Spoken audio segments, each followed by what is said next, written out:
Hey guys, what's up? It's your boy Joel, and today we're gonna be talking about Dragon Ball. Wait, Dragon Ball.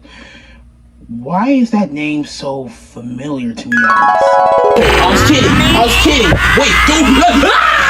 Dragon Ball, one of the most famous animes of all time. Created in February 26, 1986 by Akira Toriyama, and was also inspired by another story called Journey to the West. But now, we already know, coming from a popular franchise such as Dragon Ball, of course, they're gonna have a lot of console games, and they even have 2 mobile games that are still being updated to this very day, alongside with a new series that dropped a couple of months ago. And now for a franchise as popular as Dragon Ball, of course, it's gonna have a pretty big impact on the fan game community. So today I have found 3 fan games created by these 3 talented individuals. And before we get into our review, we need to talk about Mugen. Now, for those who don't know what Mugen is basically where you can throw in any character from any franchise. You can imagine anything. Like, what if Godzilla wanted to fight Goku? Yes, you can do that. That's so fucking awesome.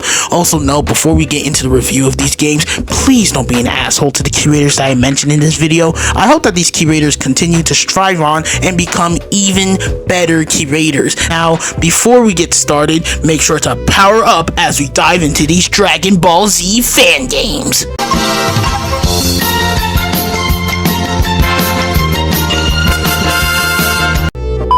Starting off with Hyper Dragon Ball Z, basically one of the most infamous Dragon Ball Z games, created by the Z2 team and was also using the engine that I was talking about, Mugen. Now, when you first hop on, I decided to instantly go to character select and choose my GOAT, Mr. Hercule. Now, once I got my character, I was paired with Krillin, and I'm just gonna say this for the first round, I got my ass absolutely no diff.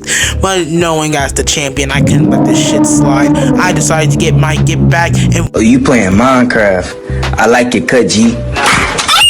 whooped his clean bald head ass back to where he belongs to, the trash side characters. Opinion about this is that this game is really cool. Honestly, beautiful sprites, beautiful animations, beautiful everything, and they also have a good decent amount of characters. So with that concludes with Hyper DBZ as we move on to the next Dragon Ball fan game.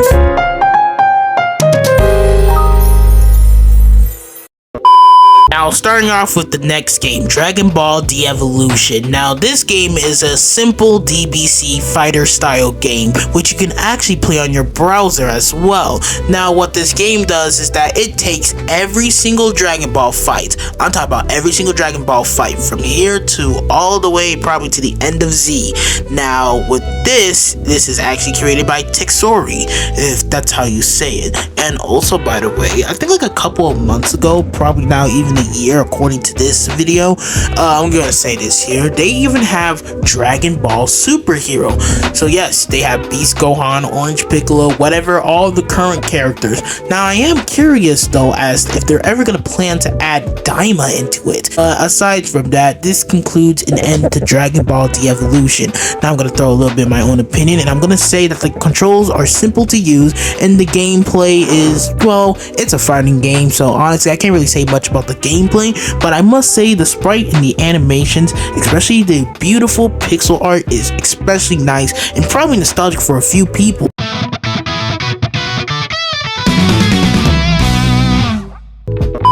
And now with the final game, Dragon Ball Super Mugen, created by Mr_S. Now this game already uses the default Mugen engine, as you can tell from the gameplay, and aside from that, they really didn't do anything much, but they did use the characters from Super and throw them into there, which I'm gonna praise this game for a bit. I'm gonna say that animations and sprites are good, but anyways, aside from that, there's nothing really much I can say about this game, because it's really just Mugen, but with super characters. Also, another funny thing that I found is that there's an insta-kill option where you can basically just kill anybody by pressing the F1 button. But after that, there's nothing really much, which thus concludes to the end of Dragon Ball Super Mugen. Now to throw in my own opinion about this, it's pretty great that all these curators are standing up and deciding to make their fan games based off of their own favorite topics. And it's honestly pretty great that people are also checking out their hard work and their love with the same franchise that they probably have grown up or probably decided to join themselves into.